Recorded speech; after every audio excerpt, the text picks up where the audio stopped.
CBS News poll just out this morning finds that President Biden is getting a positive reaction to his State of the Union speech last night. 67% of the people who saw last night's address say that it made them feel optimistic. Now, we need to mention that the people watching were most likely to be from the president's own party.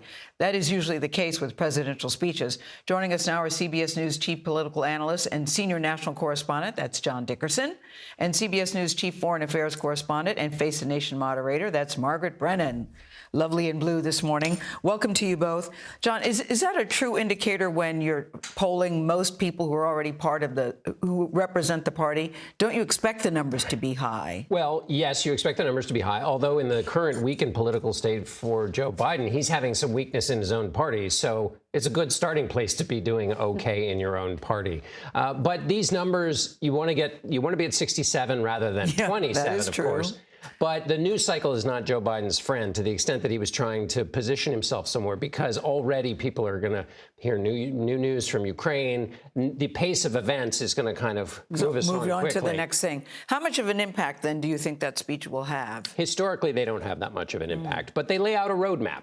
And so what'll be most interesting, really, is what Joe Biden talks about on the road in Wisconsin and other states. Which of the many things that he talked about will he make priorities? Because that's what really matters. And then, of course, the other thing that's most important is that he did stand there as a defender of the Western view that self-determination and freedom are American ideas that need to be protected. And that is something that traditionally Americans have rallied around the president when the president stands for those ideas, which are knit so thoroughly into the American value system. Margaret, he started as he needed to with the situation in Ukraine. He mentioned President Putin several times and says that he has no idea what's coming.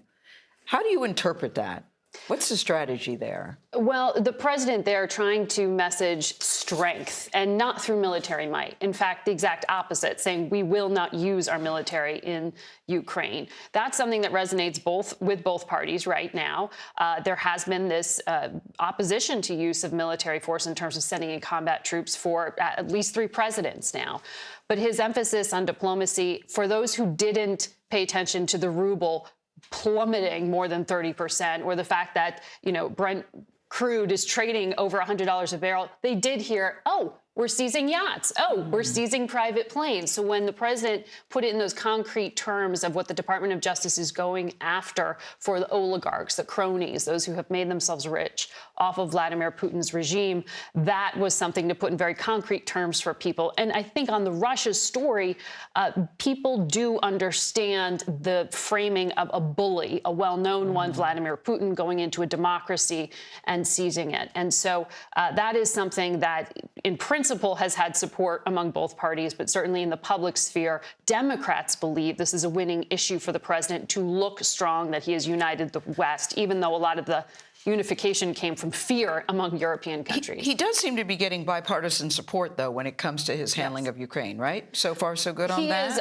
Tactically, there was some difference about whether he should have put in stronger sanctions earlier, really sort of punched Putin in the gut before he moved in, rather than reacting to the intervention. But Democratic leadership would argue he had to do that to keep the West united. That is, all politics is local. The 27 countries within the European Union weren't ready to take some of the actions that we have since seen them take, because there would be blowback for their own economies. In this country, though, John, most people are worried about inflation. His message last night seemed to be lower your costs, not your wages, to companies. Do you think that resonates? Well, it's a strong economic argument if you keep making it. Yeah. I mean, the problem with inflation is that it's a negative ad for the person in power every time somebody goes to the checkout counter. So you need, as a politician, to give them an argument for why either they should hold on because it's going away, or you've got some solution. And in a political year where we nationalize our politics. So what the president says affects all these Democrats running in these various races. So did he give them an argument, those Democrats running in those races, that's going to last all the way through November, for how his economic policies affected the #1 economic thing people care about? He's got the material there, but the question is, does he keep talking about it? Because his policies for inflation is one set of ideas. Then there was this unity agenda, whole different set of stuff. So which is he going to choose? Yeah. Politics is about choosing and repetition. So now we'll see. It might work, but it only works if he doesn't shut up about it. Well, 21 states in this country raised their minimum wage as of January. The president made that argument that it should be up to $15 an hour, like federal workers get. You can argue that, but when your dollar doesn't go as far because of inflation, it kind of offsets the issue. You can't just tell companies lower your costs. They're also paying inflated costs. Yeah, he was talking about that unity agenda. We saw Senator Manchin sitting with Republicans. Right. We asked the vice president about it. She said, well, there's no assigned seating. Anyone can sit anywhere. But did that strike you as odd that he was sitting with Republicans?